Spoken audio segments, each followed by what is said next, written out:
عمره کې بو دغه څو غلطیاو نه ځان ساتي ورنه بعضو صورتونو کې بیا قربانی لازمیږي، بعضی صورتونو کې صدقه لازمیږي، بعضی صورتونو کې منځ نه کیږي او بعضی صورتونو کې منځ مکروه کیږي.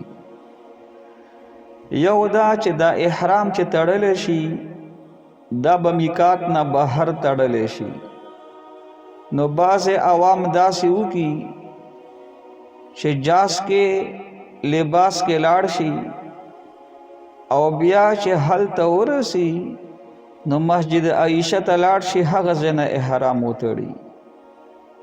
نو دغه صورتونو کې دم قربانی لازم شوه. که چېرې میقات ته دوباره لاړو هغه ځای نه احرام وتړي بیا خو صحیح ده، ورنه په دغه کس باندې هم چې د اوس دم قربانی لازم شوه.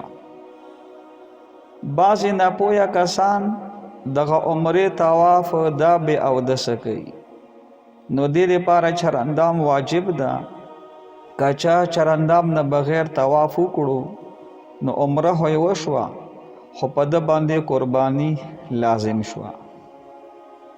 بعضې کسان چې عمره وکړي سر یې نه یې خریلی، کسر یې نه یې کړی چې هغې نه مخکې کپړې واچوي، نو که دا کار چا وکړو او بیا یې 12 غنټو کې ننه سر وخریلو نو بیا پې صدقه لازمه شوه د سرسایي مقدار چې څومره وي هغه ځای مطابق، او که نه 12 غنټو نه پس سر وخریلو نو بیا په دغه کس باندې قربانی لازمه شوه. بعضې غلطي چې دا ډیره کیږي، د دوبۍ نه کوم کسان راشي، داسې لرې ځایونو نه راشي، ریاض وغیره نه عمره وکړي او بیا چې سر خرئ نو دوبۍ کې یا ریاض کې یا لرې لرې ښاریو کې بیا وخرئ. نو ګوره دا سر خریل واجب ده دا کسر، او بیا حرم حدود کې دا کول واجب دي. نو کوم کس چې حرم حدود نه بهر دا سر اخرئ یا کسر وکړي نو په ده باندې قربانی لازم ده. نو دا سر چې خریلی شي دا به د حرم حدود کې خریلی شي. بله غلطي دا ډیره کیږي چې دا نارینه بس لږ لږ ویښته راواخلي، مخکې نه وروستو نه د ښي طرف نه ګس طرف نه کټ کړي، نو دا هرګز د حل کسر قایم مقام نه دي. کسر چې دا د هر یو ویښته 4مه حصه به اخلي، نو دغه مشین به په وهي مشین 8 لمبري 4 لمبري دا چې پې ووهلی شي نو دا بیا کسر شو. او که دا لږ لږ ویښته دې واغستو نو دا هم چې دا کسر نه شو په ده باندې قربانی لازم شوه. بعضې کسان یوه عمره چې وکړي نو بیا دویمه کول غواړي، نو بالکل صحیح ده، خو داسې پکې شوي چې بیا د هوټل نه احرام تړلی د عمرې دپاره. نو اوس اکثر د کومې هوټلې چې وګورې دا حرم حدود کې دننه دي، نو کوم کس چې یو عمره مکمل کړي او دویمه عمره کول غواړي نو دا به د حرم حدود نه بهر وځي او ټولو کې نږدې حل چې کوم ده هغه مسجد عائشه ده، هلته به ځي، هغه ځای نه به بیا احرام تړي. او که نه چا د هوټل نه احرام وتړلو بله عمره یې وکړه نو په ده باندې قربانی لازم شوه.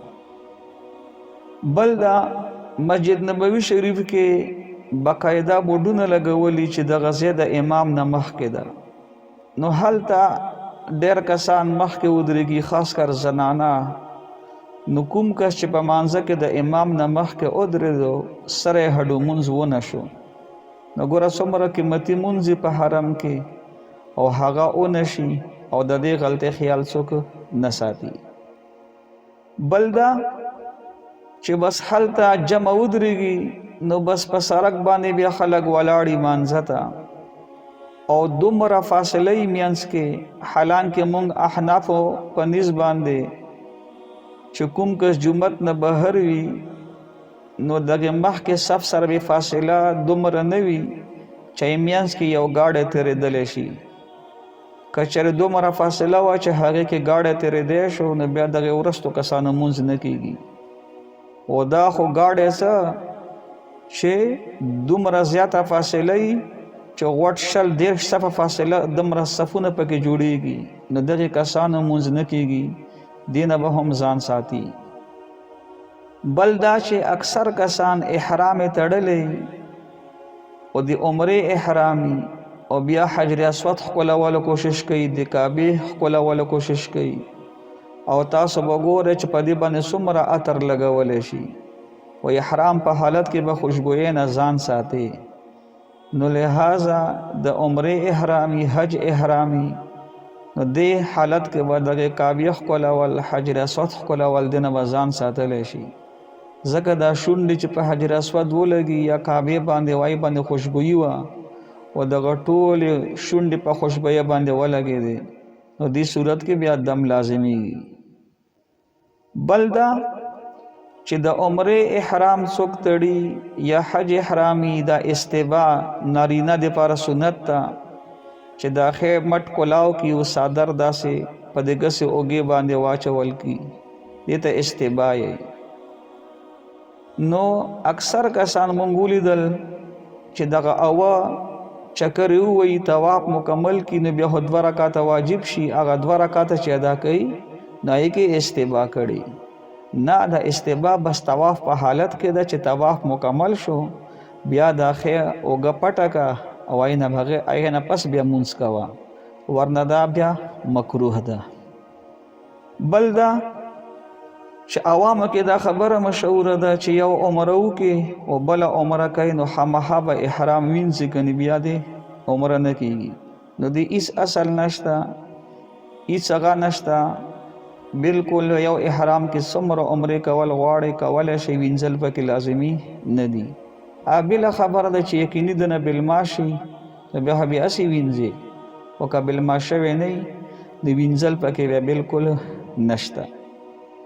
بعضې کسان دې نه ډېر ځان ساتي چې را کورسۍ راسه ونه لګي، که وینه لاړه بیا راباندې دم لازمیږي، نو دې کې هېڅ دم نشته. که ځان ساتل هسې پکار د احتیاط اودس خو سره ماتېږي، خو که چا نه وینه لاړه شي نو هېڅ دم وغیره پې نشته ده.